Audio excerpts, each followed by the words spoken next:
आज मराठ्यांचं वादळ मुंबईमध्ये धडकलेलं आहे। माझ्यासोबत मराठ्यांची रगरागिणी आहे, अयोध्या पोळ आहे। ताई काय बोलाल, आज कसा असेल, आजचा दिवस कसा असेल?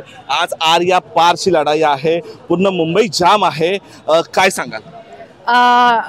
खरं तर काल कुठल्याही चॅनलच्या पत्रकार दादांनी आम्हाला रात्री असायला पाहिजे होतं की रात्रीच मुंबई जाम झालेली आहे मराठ्यांनी, आणि हे 10%च मराठे मुंबईत आतापर्यंत येऊ शकलेले आहेत। अजून बघा 90% मराठे हे रस्त्यानेच आहेत।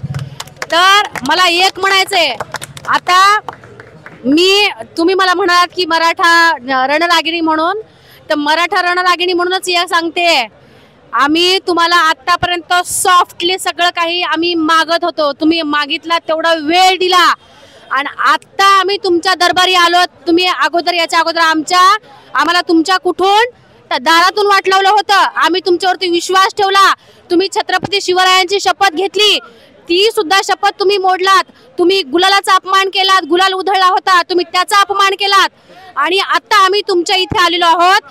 हेच देवेंद्र फडणवीस जेव्हा विरोधी पक्षनेते होते तेव्हा म्हणाले की मुख्यमंत्र्याच्या हातामध्ये आहे आरक्षण देणं, तर आज महाराष्ट्रातला तमाम मराठा बांधव तुमच्या दारामध्ये आलेला आहे, आणि मराठा बांधवांना हे दाखवून द्या की हे सरकार मराठा द्वेषी नाही, मराठ्यांचं सरकार हे आहे, हे तुम्ही दाखवून द्या, आम्हाला आरक्षण द्या, आणि जोपर्यंत तुम्ही आम्हाला आरक्षण देत नाही तोपर्यंत आम्ही मुंबई सोडत नाही।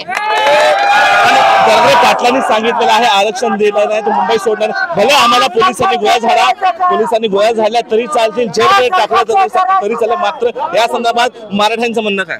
सर, आता मी येताना म्हणजे चौकामध्ये पोलीस, तुमच्या माध्यमातून सांगते, पोलीस आमच्या मराठा बांधवांना आई बहिणीवरती शिव्या द्यायला लागलेत, तरी पण आमचा मराठा बांधव शांत आहे, संयमत आहे, कारण तर आम्ही इथं आमच्या हक्काच्या लढाईसाठी आलेलो आहोत, आम्ही भांडण करण्यासाठी आलेलो नाही। या प्रशासनाने, या राज्याच्या गृहमंत्र्यांनी लक्षात ठेवलं पाहिजे की तुम्ही आमच्याच पोलीस बांधवांना पुढे करून तुम्ही जर हे राजकारण करत असाल तर तुमचा धिक्कार आहे या मराठा बांधवांकडून। तुम्ही आमच्या मराठा बांधवांना उचकवण्यासाठी तुम्ही आया बहिणींवरती शिव्या देत आहात, त्याची साक्षीदार मी आहे, त्याचे व्हिडिओ काढलेले आहेत, हा मुलगा माझ्या सोबत आहे, यांनी सगळं रेकॉर्डिंग केलेलं आहे। आई बहिणीवरती पोलीस शिव्या द्यायला लागले आमच्या मराठा बांधवांना, तरी पण आमचा मराठा बांधव शांत आहे, कारण तर आम्ही इथं आरक्षण घ्यायला आलेलो आहे, तुमच्यासोबत भांडण करायला आलो नाही। आणि आज एक या मराठा समाजाची मुलगी म्हणून मी सांगू इच्छिते, देवेंद्र फडणवीस आणि गृहमंत्री आणि पोलीस डिपार्टमेंट, जर तुम्हाला आमच्या सोबत भांडण करायचंय ना, या जगात असा कोणी पैदा झाला नाही की तो मराठ्यांच्या पुढे जाईल। एकीकडे देवेंद्र फडणवीस सांगितलं आम्ही 10% आरक्षण दिलेलं आहे, मात्र हे कोर्टात पेंडिंग आहे, काय बोलत आहे? आम्हाला न्यायदेवतेवरती विश्वास आहे। जेव्हा म्हणजे तुम्हीच एकीकडे काड्या करायच्या, तुम्हीच एकीकडे म्हणजे सासूला चुगली करायची, माय तू सून कशी आहे ग, आणि एकीकडे म्हणायचं माय तू सासू कशी आहे ग, हे असं तुम्ही सासा सुनांसारखं राजकारण मराठ्यांसोबत करणं बंद करा। मराठ्यांच्या गोरगरिबांचा हक्क मारू नका।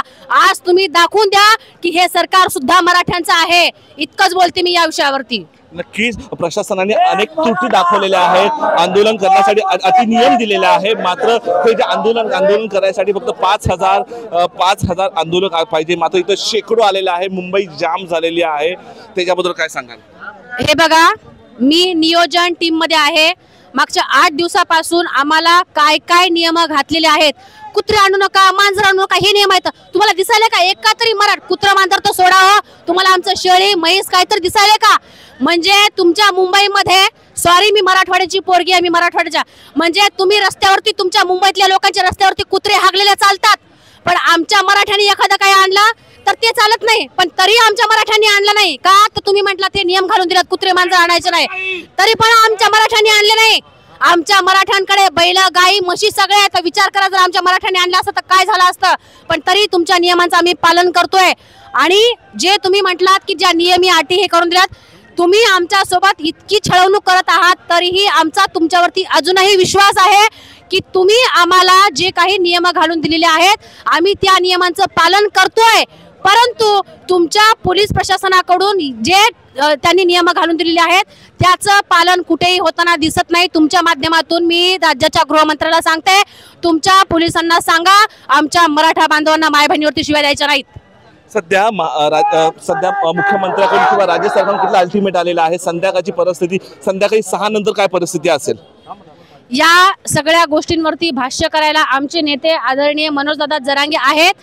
ते जे आम्हाला सांगतील की जर त्यांनी म्हणाले की अर्ध्या तासात आपलं आंदोलन संपलं तर आम्ही त्यांचं ऐकणार. त्यांनी जर म्हणाले की जोपर्यंत आरक्षण भेटत नाही तोपर्यंत मुंबईत 6 महिने राहायचं, तर या आमची 6 महिने मुंबईमध्ये राहायची तयारी आहे. नक्कीच हे होत्या अयोध्या पोल मराठा रगरागिनी. त्यांनी सांगितलं जोपर्यंत आरक्षण देत नाही तोपर्यंत आम्ही 6 महिनेही इथे थांबायला तयार आहे. कॅमेरामॅन शिवाजी काळेसोबत मी धीरज गोलब, टॉप न्यूज मराठी, मुंबई. घ्या परदेशात भरारी, तेही सर्वसामान्यांना परवडणारी. 1 रुपया भरा आणि थायलंड मध्ये फिरा. सचिन इंटरनॅशनल घेऊन आले आहेत जगातली सर्वात स्वस्त परदेश टूर. पूर्ण 5 दिवसांचं पॅकेज आता फक्त 32,999 रुपयांमध्ये. पॅकेज मध्ये विमान प्रवास, हॉटेल, ब्रेकफास्ट, ट्रान्सपोर्ट आणि प्रेक्षणीय स्थळे. सचिन इंटरनॅशनल 18 वर्षांपासून पर्यटन क्षेत्रातील एक विश्वसनीय नाव.